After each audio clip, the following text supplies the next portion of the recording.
It seems like a new craft brewery is opening on every corner these days. And along with them is a whole new vocabulary of beer lingo. Yeah, so here today to help us sort it out is beer blogger Sean Nordquist, whose blog Beer for the Daddy is a great resource to navigating the local craft brewery scene. Good morning. Good morning.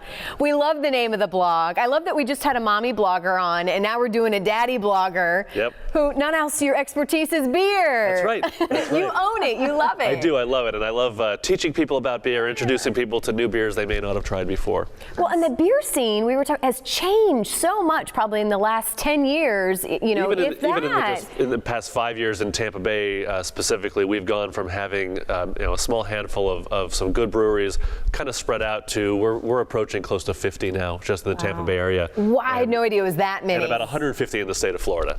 That's wonderful. Yeah, it's been a really fun ride. Oh, well, you know, I wanted to get your thoughts since we're going to kind of explore your knowledge of beer and kind of break it down for those. I mean, you hear so many terms thrown out, whether it's lager, IPA, you know, kind of break it down. Do a quick little tutorial before we dive into what you brought today for us. When you talk about lagers versus ales, it's basically two different kinds of beers. And then most beers will fall under one of those categories. Lagers are a much smaller category, and all it has to do is with the type of yeast that's used and the temperatures that they're fermented at.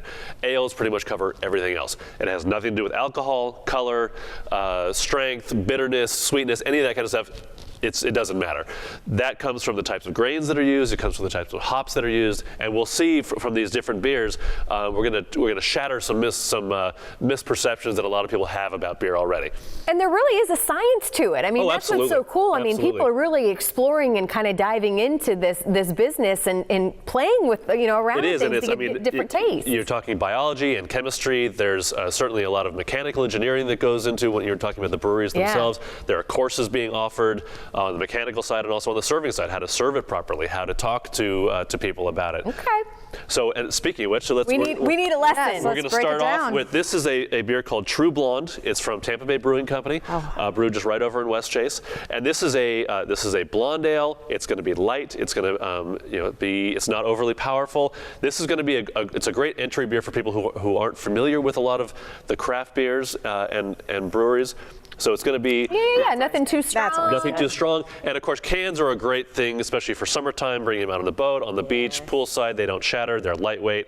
So again, this is something good. If you're just now, if you're late to the game. That's right. grab yourself a True Blonde, and it's a great way to enter it. So the next one we're going to have. This locally. You can get this locally. I think a lot of the grocery stores carry it as well. Okay, I've seen it. I don't want to mix up where we're going. All right, I know. I'm like setting them off. This is called Florida Cracker. This is a Belgian wit style from Cigar City Brewing here in Tampa.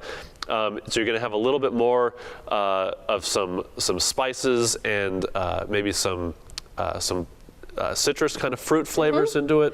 Yeah. So I say this is a wheat one? So this is so this has a wheat characteristics to it. Yeah. Where does that fall in under the ale? So that's still an ale. It's still an ale. Okay. In fact, everything these three here that we're having here are in the ale family. Okay. Okay, because I'm a wheat person, but I didn't know it broke down into the ale family. Yes. That was a great misconception. Again, another misconception. So you're going to have some like coriander, some pithiness possibly to it, and this is one if you're getting a little more adventurous, want to have some different flavors.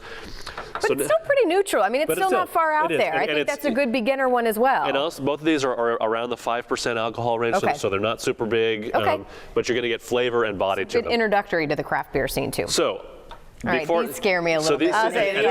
This is where we start busting misperceptions. Because this is a it's a stout. It's called a sweet stout. It's called Milkbone.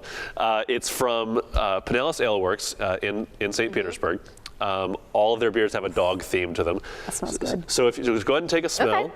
Oh, smell? Well, I'm already on the drinking part. Sorry. And go ahead and drink. Now, a lot of people think that because a beer is darker, that it's going to be super heavy, that it's going to be higher in alcohol, that it's going to be. I would agree with all of those. Again, only 5%. Oh wow! Again, so this is something that for people who think, I don't like the bitterness of beer. I don't like this is this isn't as bitter. That has a little bit of a sweetness to it, and a little bit of that almost like chocolate milk kind of flavor and feel to it. We're just about out of time. What's your take home, do you think? Again, if somebody is a beginner, which I know there's a lot that are not, but what's your take home? Just do it, try it? Try everything. Try everything. Forget what you think you know about beer. Go and try everything. There is a beer for everybody out there. Even if people say they don't like beer, there's something for them for sure. And the Bay Area is a great place to do it. There's so many. Absolutely. We're moving on up. I think we may have been late to the game, but we're there. But we're close to the top of the country though, for sure. That's awesome. Oh, we love it. I was saying seriously, so I like beer, and they're actually one of my favorite beers is from Tampa Bay. Yeah. So see, Perfect. I was going to say, I agree, I attest. All right, we look forward to having the Beer Daddy back soon. You'll come back, Absolutely. right? All right, and then go check out his blog. Pretty cool.